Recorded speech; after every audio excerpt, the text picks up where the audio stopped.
Deputy speaker Raghurama Krishnam Raju గారు versus DGP rank senior IPS PV Sunil Kumar గారి మధ్య ఎపిసోడ్ అనేది వాస్తవానికి వాళ్ళ మధ్య ఎపిసోడు అనే కంటే కూడా తాజాగా విడుదల చేసిన వీడియోలో పివి సునీల్ కుమార్ గారు రఘురామకృష్ణంరాజు గారి కేసుల గురించి తన గురించి ఎందుకు మాట్లాడాల్సి వస్తుంది అన్న వివరణ చూస్తే నేను జనం తరపున మాట్లాడుతూ ఉన్నాను.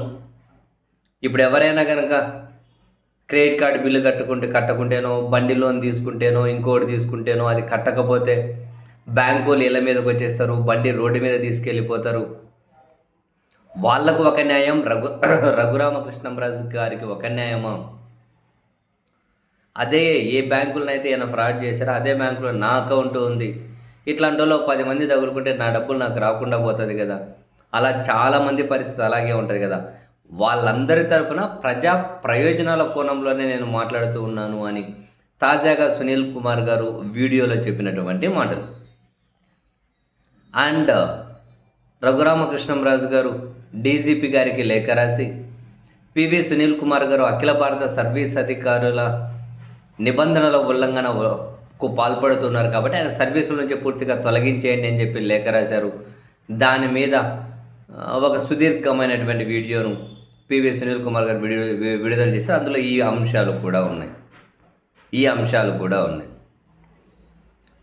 ఇంట్రెస్టింగ్గా ఆ డీజీపీ గారికి రాసినటువంటి లేఖలో రఘురామకృష్ణంరాజు గారు ఏమేమి అంశాలు మెన్షన్ చేశారు అనేటివి కనుక చూస్తే, అంటే ఆ లేఖలో అంశాలు పివి సునీల్ కుమార్ గారు చదివి వినిపించారు కూడా.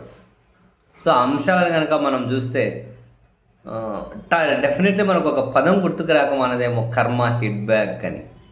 సీరియస్లీ, ఎందుకని రాజుగారు డీజీపీ గారికి పివి సునీల్ కుమార్ గారి మీద కంప్లైంట్ చేసుకుంటూ రాసిన లేఖలో ప్రధానంగా హైలైట్ చేసినవి ఏంటి?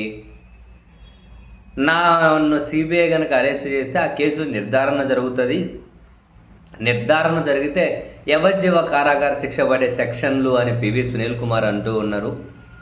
అది ప్రీ జడ్జిమెంట్, అది నిరూపితం కాకుండానే నా మీద ఆయన మాట్లాడుతూ ఉన్నారు అన్నది ఒక పాయింట్ అట.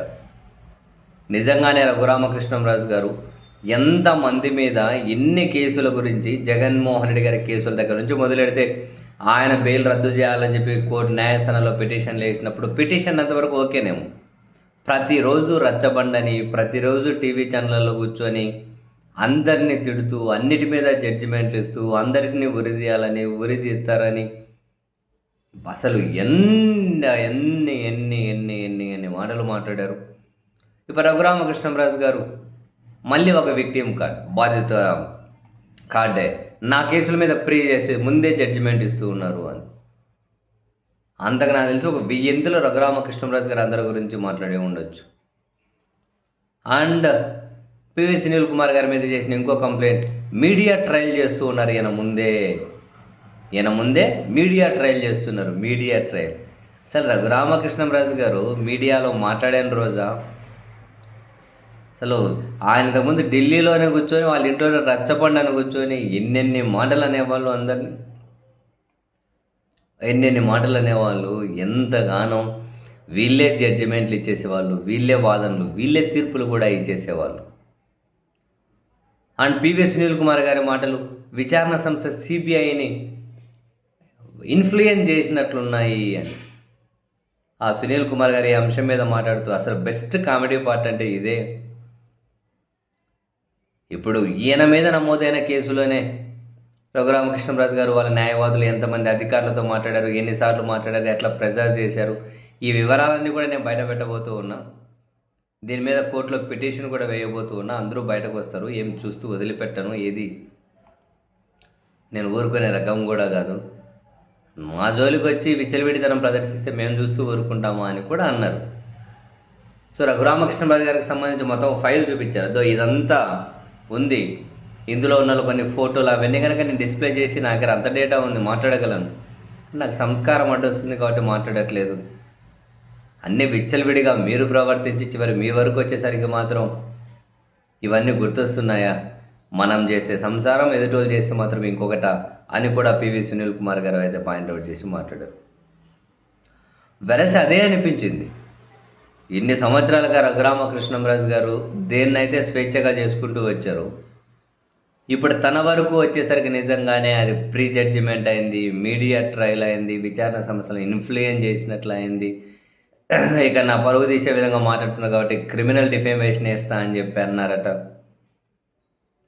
ఇన్ని అన్నారు అని నిజంగానే డీజీపీ గారికి రాసిన లేఖను, అందులో ప్రధాన అంశాలను సీనియర్ ఐపీఎస్ సునీల్ కుమార్ గారు ఆయన చదివి వినిపిస్తే బహుశా కర్మ హిట్ బ్యాక్ అంటే ఇట్లాంటివేనేమో.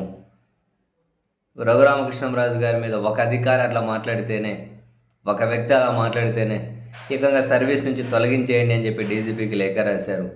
మరి రాజు గారు, మరికొందరు, కొన్ని మీడియాలు, కొన్ని సోషల్ మీడియాలు, కొన్ని యూట్యూబ్ ఛానళ్ళు, కొన్ని పత్రికలు నేత్యం కొందరి మీద ఎలాంటి జడ్జిమెంట్లు ఇచ్చారు, వీళ్ళు ఎలాంటి మీడియా ట్రయల్ నిర్వహించారు, ఎలా ఇన్ఫ్లుయెన్స్ చేశారు, ఎన్నెన్ని అదుపు తప్పే మాటలు మాట్లాడారు బాబోయ్ కదా.